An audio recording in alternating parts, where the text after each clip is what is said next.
Hello, everybody. You know you're in for a treat when you hear that sound because it's time for another week of the Rec Poker Podcast Forums Edition. I'm your host, Jim Reed, Bluffsterini in the home games, and Hold'em_Steelers on Twitter. And I am lucky enough to be joined, legit like I am every week, by this fun group of poker wizards. So just before we get into the introductions, I'd like to thank our sponsors, the Running Aces Hotel, Racetrack, and Casino, and website AMP. So, fellas, here we are. It's another week in Rec Poker Nation. So we're playing against each other in the nightly home game on PokerStars. We've taken a hand from the Rec Poker forums, and we're going to talk about it here tonight. And to join me to talk about it here tonight, fellas, why don't you take a moment to introduce yourselves? I'm Chris Jones. I'm 5x5 on PokerStars and Twitter. I'm John Somsky. I'm Poker Geek MN everywhere. And I'm Rob Washam, and I'm Radman50 everywhere. And they are part of Rec Poker Nation. They are the panel. It's a rotating group we get through here. And we are going to look today at a post by our user Jamin96, who's my buddy Ben from the East Coast up here in Canada, another Canuckian. And Ben was lucky enough to recently win a ticket to a very high roller event that he doesn't normally play in. This is one of the great things about poker. You get to end up taking these shots every once in a while. So Ben was playing in a satellite. Long story short, Ben was playing in a satellite, and he won a $1,000 ticket to a tournament. And he usually plays a much lower bankroll than that, a much lower stake than that. So he had a few questions that he posted in the forum here. Should he even play the tournament? Is this a tournament that he should sell the ticket for and just put that into his bankroll and play the tournament that he's more accustomed to playing? Should he approach the time leading up to the tournament differently? Are there certain things he should be studying or trying to bone up on? While he's in the tournament, are there things that he should be playing differently or ways to be thinking about strategy differently or that kind of thing? And there are a lot of good comments in here. That's one thing I love about Rec Poker Nation. It's such a, we all want everyone in the community to succeed. So we're not going to have time to go through all the different people that responded here with their great advice, but we'll just talk about a few things that are good things to consider if you're in Ben's position here and you've won this high stake entry and you're just not sure exactly what to do with it. So, we don't really have a great structure in mind for how to do this. We're just going to talk about it out loud. But first of all, don't give up on the idea of just selling that seat. Like if it's real life changing money, like if you won a $10,000 entry or some crazy high roll for $25K, I mean, boy, would it be fun and exciting to play in that tournament? Oh man, of course it would. Would it be worth $25,000? I mean, boy, I don't know. If it was worth it for you, you'd probably play in it for $25,000, right? So the fact that you're not makes me think that maybe $25,000 would be the amount that it would be worth it to sell it. When you get down from there, you know, it all comes down to you want to get some experience in these higher level tournaments anyway. We are recreational players. Nothing wrong with taking a shot and having a good time, learning something from it. You know, you're probably not a favorite in the tournament, but who knows? That's part of being a recreational player, having fun. And then it's just a question of, you know, how much is the entry when you get down below that and where it's your own personal line. Have any of you guys been in that position before where you've got that ticket? I know Doug, one of our premium members, this subject came up in our weekly study group. For premium members at Rec.Poker, we meet every Saturday morning and just talk poker strategy. And Doug said he'd been in a spot like this several years ago where he felt like his skill edge, he wasn't going to have a skill edge in this high-level tournament. So he just sold it, felt great about it, continued to crush the lower-level tournaments. And, you know, I'm sure he always wonders what would have happened if he binked that big one. But he felt like that was a good decision. Have you guys been in that spot or have you had a friend that you've counseled like that? You can see the picture on the screen right now. That's me sitting at the World Series of Poker main event. Yeah. So I won that ticket and I decided to play it. I made it to day 2, but I didn't get the money. But it's kind of one of those types of things where you want to experience it to really understand who you are in the poker spectrum from the beginner to the more professional player to feel what it's like to be in that situation. I think it's a good indicator of where you're at and what you need to work on. And if it hadn't been so if you can do it for free or cheaply, yeah, I like that, Rob. And Rob, then if it's worthwhile. If it hadn't been the main event, would that have changed your thinking on that when it came to whether to play or not? No, I don't think so. I think I would have. No, I think I would have either way. I think it's important to understand where you are, I think, and to stretch yourself a little bit. If you're always playing tournaments that you're comfortable in, you're not going to know where you need to work. I guess you're never going to know what you need to work on to get to that next level. Yeah, I so think you don't do it all the time, but you do it every now and again. I think it really depends upon what your poker goals are. I mean, if you're actually making money from poker, then you should never satellite into a tournament and play it that you aren't comfortable direct buying into it if you don't have the bankroll for it. Because once you've got it, if you can sell that seat, then that's cash. And at that point, it's your decision to play in it. So if you are a professional, that's the way you look at it. Having said that, I was in a not quite as good of a position as Rob, but a few years ago, Running Aces was having their anniversary tournament, and it was a $2,500 buy-in. And I satellited in for, I think it was a $250 satellite, maybe even been a $125, but I won a seat to it, and I could have sold it at that point in time, but I didn't even seriously considering selling it because I really wanted the experience. To this day, that's the most expensive tournament I have ever played in. My personal threshold is I'll direct buy, generally speaking, into a tournament if it's $500 or less. And I do violate what I just talked about, and I'll try to satellite into more expensive tournaments. But I'm not looking at poker as an income. I'm looking at it as something I enjoy to do, and I try not to lose money doing it. So for me, it was worth the experience. Now, that particular tournament, I had Blake Bone to my left, first time I ever met him, and he just totally owned me. In hindsight, the way we were playing, but he knew exactly where he was. I had queens, he had kings, and like I doubled up my stack, and then he brought me right back down to my starting stack, like all within the first 3 levels. But it was a good experience for me. I was clearly outclassed. I should not have. It would not have been a good strategic buy-in to buy that tournament for myself, but I have no regrets at all playing it because I didn't need to have the money, and I can fund my poker bankroll if necessary from my other income. So that's the way I looked at it. Yeah, and one of the great comments that came out in the forum was, you don't actually have to take that binary approach to it. Have you considered selling action? And I that was a great just way to get at both of these things. As a recreational player, how can I save my bankroll a bit but still have the experience of playing in the tournament? So, and just for our listeners that might not know exactly what I'm talking about. So basically the entry to the tournament's $1,000 or $10,000, whatever you want to call it. We'll say 1,000 to keep the math easy. And you really only have the bankroll to play a $500 tournament. Then you can sell half your action for the other $500, and you basically, 10% of the tournament winnings is $100, and you offer 5 friends $100 each to get 10% of your winnings if you win, and if you lose, they get nothing, but they get the sweat, and you get to kind of break down your variance a bit. So you're really only buying in for 500.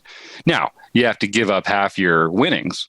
So, you do have to think about that a little bit. It is a great way to share that experience with other people, though, and to spread the variance around. And it is fun. If you've got a piece of somebody and they're doing well in the tournament, you know, you get to sweat them and cheer them on, and that is a fun experience as well. So it is a fun way to do it.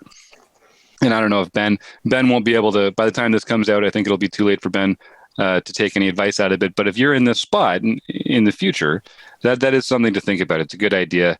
And I should say, of course, only deal with trusted people. There's a lot of scam artists out there. You know, protect yourself, handle yourself professionally and properly.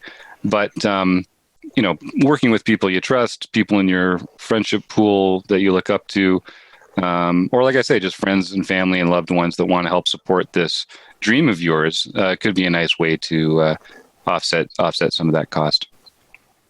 Have you guys sold action to tournaments before? I know Steve did a package when he went down to the WSOP last year, I think, which was a nice way to do it. I think I don't want to speak for Ben, but that was one of the things that we talked about in the study group as well. Was you know, Ben actually won a few of these tournament entries, and so one of the things we talked about doing was maybe putting like a package together where, let's say, all the tournaments together added up to $2,000. Then you would just sell a share of that instead, and then the total prize money from all the tournaments would get split up according to that. So it is kind of a fun way to do it, but it makes it harder to keep 100% of your winnings. So there's always that element of betting on yourself versus defraying your risk. That's one of the things we love about poker, right, guys? Right.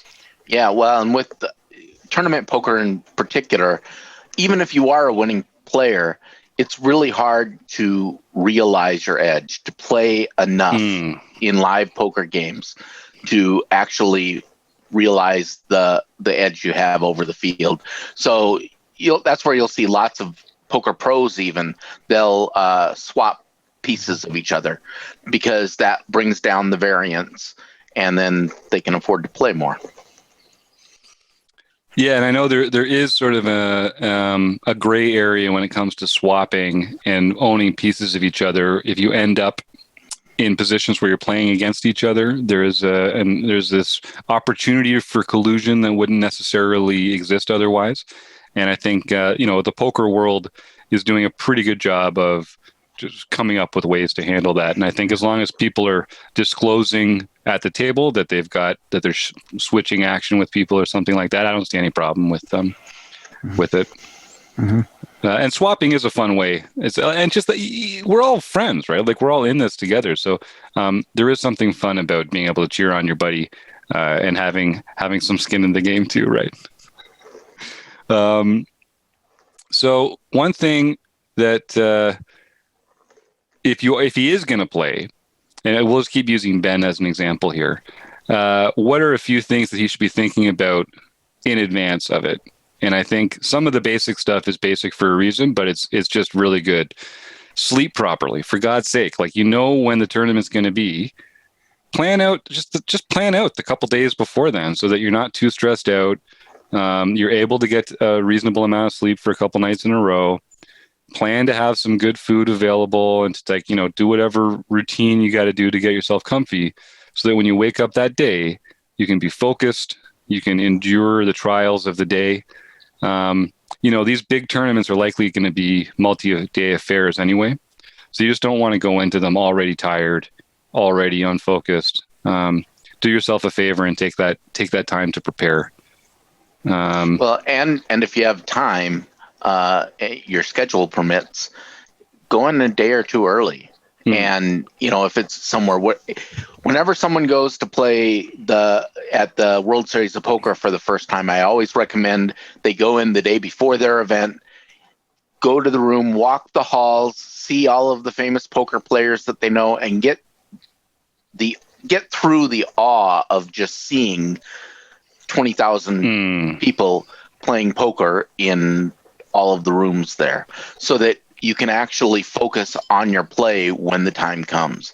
And the same thing is true. If you're going to, if it's a new room for you, go and play a couple of hands, even if it's only for a cash game for a little bit, to get familiar with the area. Make sure you're familiar with any rules variations that they might have at that particular place, if there are any that you're not used to.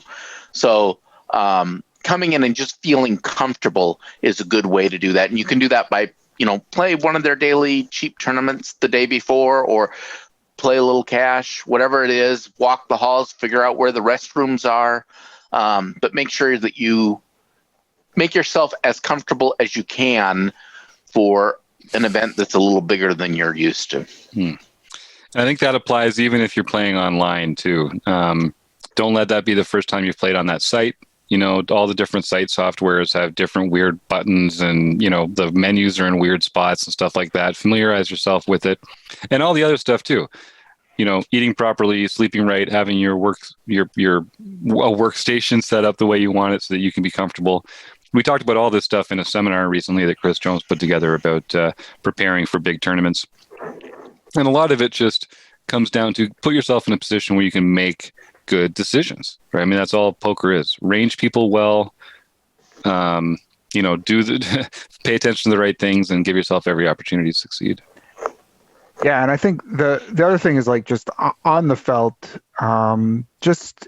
anytime you're going up in stakes, you're gonna encounter much more competent play. You're just going to encounter players who are not letting you get away with some of the things that you might be used to at the stake level that you're playing at. Like I can 3-bet a little wider because nobody's going to play back at me. Or maybe I've gotten used to, calling with some speculative hands because, let's just see where we land and nobody's going to punish me for it. And you're going to, the more you go up in stakes, the more those kinds of spots are going to come up. And so if you're going to take that shot, you really need to start basically, you're not as scared of any of your opponents, but you need to assume a competence level that maybe you're not used to, and maybe start to think about how that changes your strategy. Does that make me, am I going to approach this tournament? Am I going to play, much tighter than I normally play? Am I going to play much, looser than I normally play? How am I going to approach certain situations, certain textures? Really starting to think about how you approach this, knowing or thinking that you're going to have players like Blake Bond sitting around you. Like how is that going to influence how I approach these hands? Yeah, and on that note, there's two things that I always think about when I'm considering entering a tournament where I don't feel like I have a skill edge. So I guess three things, because the first thing is, why am I entering this tournament? Wait a second, I've already decided I don't have a skill edge. Why am I entering this tournament? I guess it's for ego reasons. So then once I've decided that I'm going to enter the tournament, obviously we joke, but one thing is you should be playing in tournaments where you have a skill edge. That's what game selection is really important, but that's not what we're talking about here. We're talking about a spot where you found yourself in a position to play a big tournament for free. The fact that it's a tournament that you wouldn't play normally tells us that you don't have a skill edge in that game.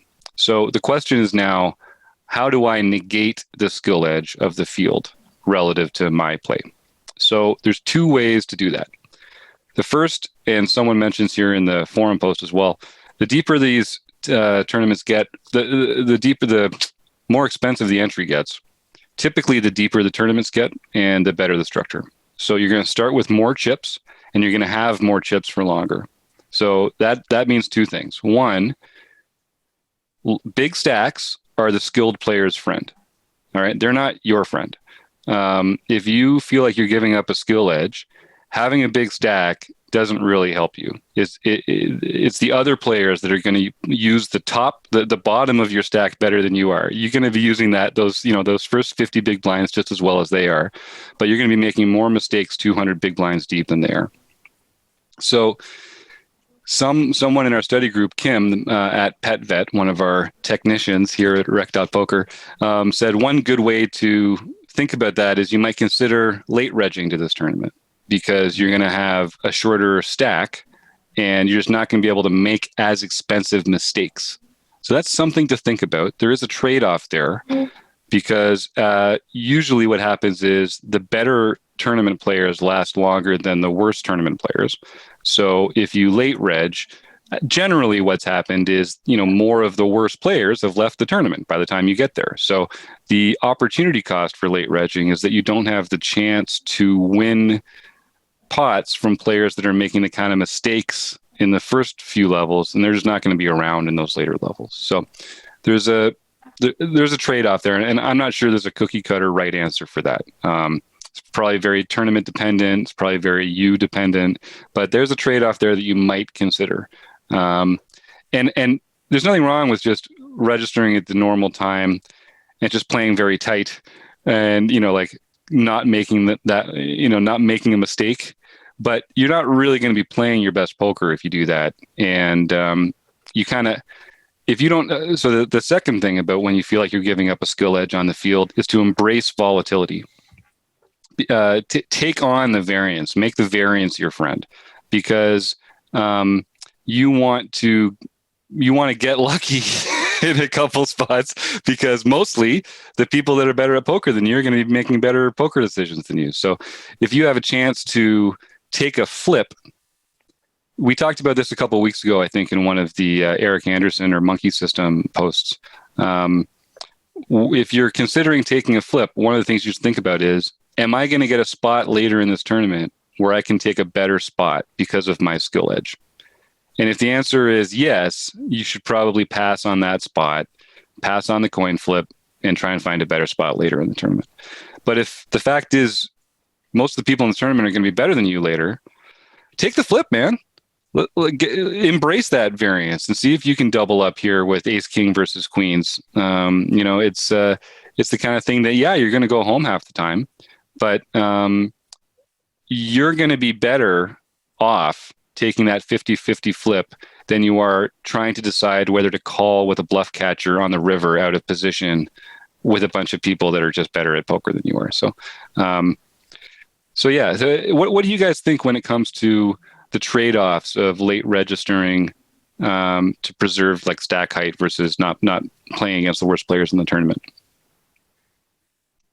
I think I'd rather play against the worst players in the tournaments to start, to try to build up a bigger stack myself.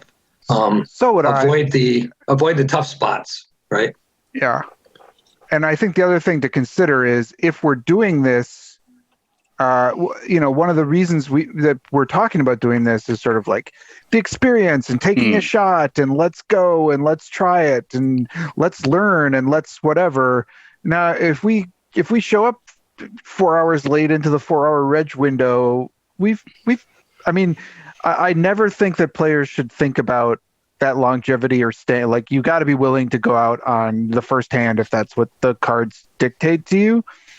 But your odds of playing a little bit longer and gaining that experience are a lot better if you show up when it begins. So I'm a fan. I mean, I understand the logic behind that because you're showing up with some better players who are going to have deeper stacked and they're going to have an advantage on you. But you're also going to show up with some weaker players at the beginning of a tournament too. So there's probably an equal trade-off there. And if we're doing this because we're taking that shot or getting that experience, I think I'm showing up. I'm not missing a hand. Well, let's take 36 seconds here to listen to Jonathan Little, and then I want to get back at this stack size discrepancy. All right, here we go. Have you ever wondered whether you should call a preflop raise or 3-bet instead? What do you do when you have a flush draw? Do you raise it or do you just call? What do you do with ace king when you miss the flop? Are you tired of guessing about what the right play is with your particular hand? Well, my name is Jonathan Little, and I am a 2-time World Poker Tour champion and creator of PokerCoaching.com, where we offer over 1,000 interactive hand quizzes where you play a hand and then get real-time feedback from our world-class pros. Don't guess and don't stress. Just register for your free account at PokerCoaching.com/RecPoker right now. He does make it sound good, that Jonathan Little. And just before we get back to it, I should also say Steve Fredlin, you all know him and love him. He helps small business owners every day. So if you or someone you know is a small business owner, go to smallbusiness.com and see if there's a way for you to work with Steve. I'm sure he can help you out. So here we are. We're talking about how to defend yourself in these tournaments where you feel like you're giving up a skill edge. And we talked about some of the virtues of late registration. And I agree with what you guys are saying. There's this tension between holding your own, taking advantage of the weaker seats at the table that are there while they're there. Can you guys think about any advice or tips for players that are going to be playing in that deep stacked way that might help them defend themselves? The one that jumps out to me would just be play way fewer hands out of position. However you find yourself out of position, just don't do it. Be exploitably tight out of the blinds. Just don't do it. Other than that, what do you guys think? Are there certain kinds of hands people should stay away from, or certain general rules, stuff like that? I think one of the biggest things, particularly for a live tournament, is it's easy to lose track of what the stack sizes really are. And you might think, you lost half your stack, but if the structure is good, you might still have 40 or 50 big blinds. So you need to be aware of that and be willing to be patient. I think that was my biggest adjustment from playing smaller tournaments to going to some bigger ones, was just you have to be more patient. You have more play, so take advantage of that. And don't be afraid to fold early, but also don't let yourself be intimidated. Remember, no matter how good everyone else is, they're still putting on their pants one leg at a time too. So, play your best poker, but don't be intimidated. And the other thing, when we're playing deep stacked, I like that about the patience thing. The thing that I sometimes see as structures get deeper is that there's this sort of, when you're playing in a daily tournament and you're starting off with 50 big blinds and it's quickly down to 20, there's this kind of rhythm that you have to sort of get used to in smaller tournaments, right? That like by the time we get into sometimes 3-betting, certainly 4-betting, we're all in. Like, let's just go. Let's, like we're shoving. And and I see this when people get deep stacked, that they're used to that rhythm, but they're not actually counting out what that actually means. And so you see sometimes what happens is I've got some sort of hand that I know that I'm like in a normal tournament, I'm getting all in with, right? But here, there's some room here to like navigate that and negotiate it a bit. So like really thinking about bet sizing and really thinking about how that fits into the SPR, the stack to pot ratio, is a really important thing to be thinking about once our stacks get a lot deeper. Because we don't want to make this mistake of snapping off our entire stack in a situation where it would make a ton of sense in most of the tournaments we're playing in. And in this tournament, it really doesn't. And so those are the kind of spots you want to look out for and really be thinking about how you're going to play them differently. Yeah, and the structure is going to be different, as Chris says. Like, it's going to be a different structure. You're not going to be familiar with how quickly the stacks dwindle, or how slowly. And so there are going to be spots where you like feel an urgency that isn't there necessarily. I think that's really important too. And even to the point of use your time bank. Just don't make snap decisions. You have to factor in a few more things. Take the time. Think about look around. I can't tell you how many times I've been like, oh, snap shove here, and then like as soon as the chips are in, I'm like, oh wait, I was supposed to be waiting for if I 2 more hands, and like that is a terrible feeling, friends of Rec Poker Nation. And if I could spare you that, I would.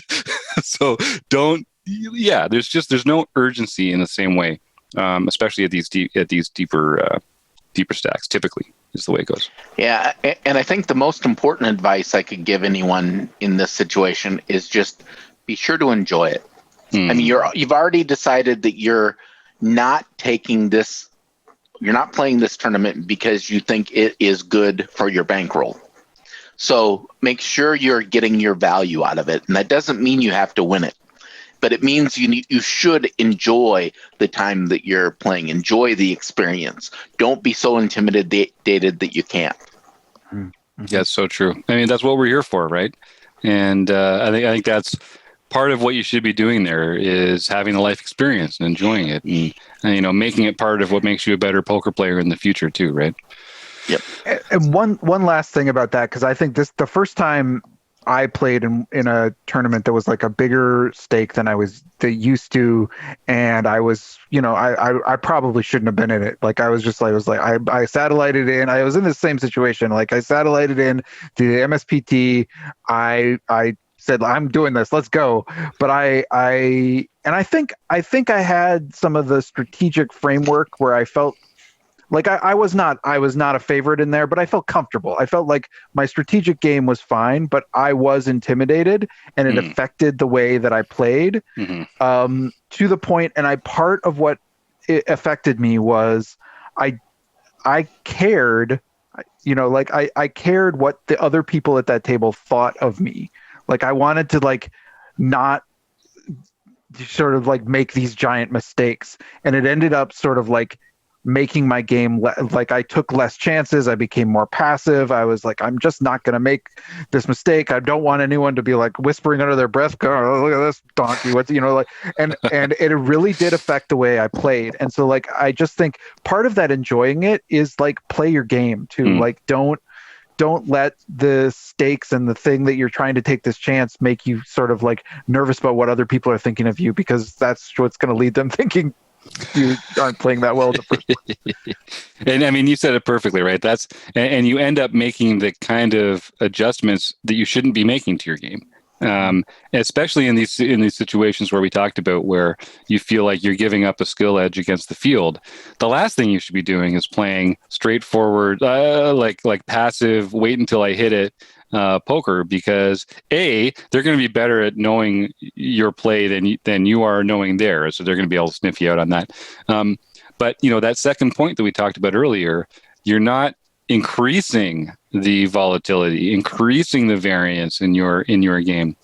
And so just before we go, I want to talk about that a little bit. So there's two real obvious ways to increase the variance in your game, which is to shove a lot and call a lot of shoves.